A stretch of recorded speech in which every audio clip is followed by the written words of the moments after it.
آداب۔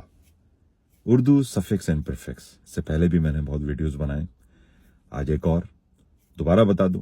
سابقہ کا مطلب ہوتا ہے وہ حرف یا لفظ جو اصل لفظ سے پہلے آئے، اصل لفظ سے پہلے آئے، اور جو اصل لفظ کے بعد آئے وہ کہلاتا ہے لاحقہ۔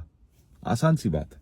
تو آج کا جو سابقہ کا میں لفظ آپ کے لیے لے کے آیا ہوں وہ ہے پر۔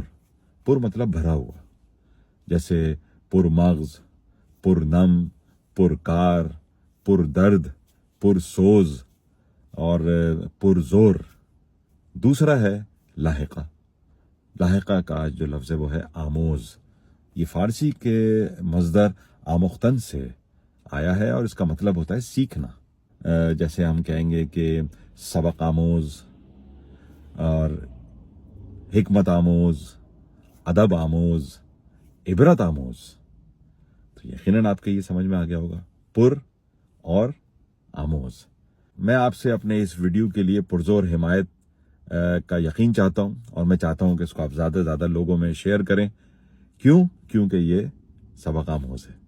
اپنا بہت خیال رکھیے۔ نئے الفاظ کے ساتھ دوبارہ ملاقات ہوتی ہے۔ آداب۔